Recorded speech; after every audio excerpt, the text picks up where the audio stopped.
तो दोस्तों वैदिक लिटरेचर का आप ये एक तरीके से चार्ट बना लीजिए, उससे आपकी सारी चीज़ें जो हैं व्यवस्थित हो जाएंगी। तो साथ ही यहाँ हेडिंग है वेद, उपवेद, शाखा और ब्राह्मण ग्रंथ।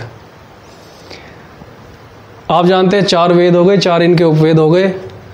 उसके बाद आती है शाखा, कौन सा वेद किस शाखा का है, किन ऋषि परंपराओं ने ये वेद लिखे हैं। उसके बाद है ब्राह्मण ग्रंथ, और इन्हीं वेदों को गद्य में समझने के लिए कई ब्राह्मण ग्रंथ बनाए गए हैं और अलग अलग वेदों से जुड़े हुए अलग अलग ब्राह्मण ग्रंथ हैं। कई बार परीक्षाओं में आ चुके और व्यवस्थित ना होने की वजह से हमें कभी ये याद नहीं रहते, इसलिए आज आप इन्हें व्यवस्थित करके ये चार्ट बना लीजिए। तो दोस्तों सबसे पुराना जो वेद है वो है ऋग्वेद। 1028 इसमें ऋचाएँ हैं और 10 चैप्टर हैं। ऋग्वैदिक काल में 33 देवताओं का जिक्र है। यास्क ने 33 देवता बताए हैं, तो इन 33 देवताओं की जो स्तुतियाँ हैं वो ऋग्वेद में हैं। इससे निकला हुआ जो उपवेद है वो है आयुर्वेद।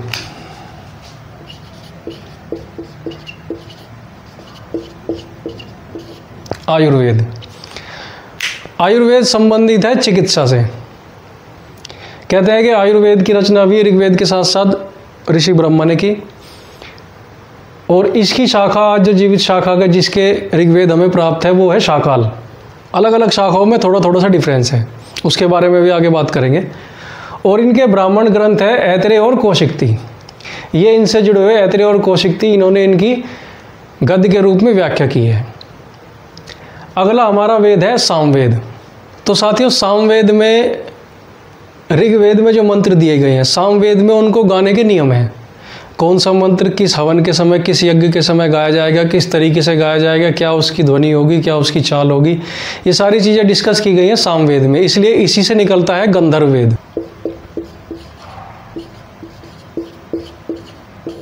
गंधर्व वेद, तो गंधर्व वेद के नाम से ही हम जानते हैं कि ये वेद संगीत से जुड़ा हुआ है। सामवेद से इसकी रचना होती है और इसके जो इस वेद के जो रचयिता है वो है नारद ऋषि।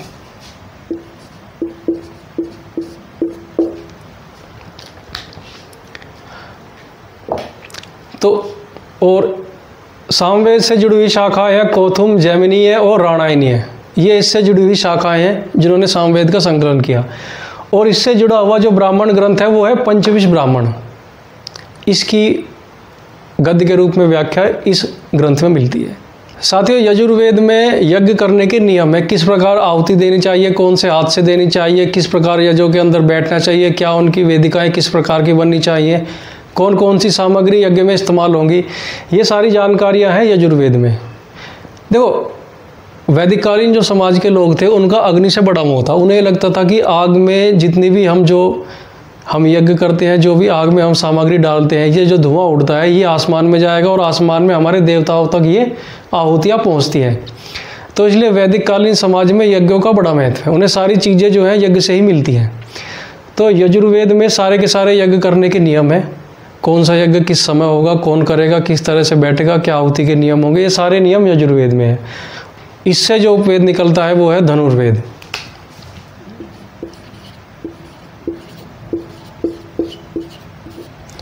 धनुर्वेद, तो इस धनुर्वेद की रचना कौन करेगा? विश्वामित्र।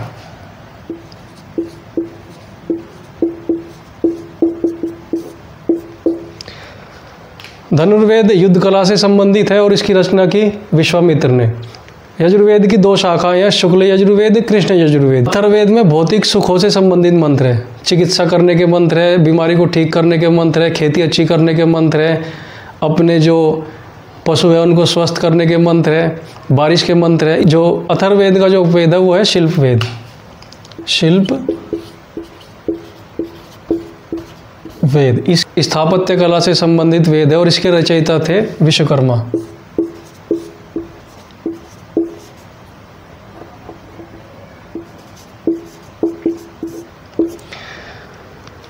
अथर्ववेद की आज जो प्रचलित जो शाखाएं हैं वो है शौनक और पिप्लाद। इसकी जो ब्राह्मण ग्रंथ है वो है गोपद।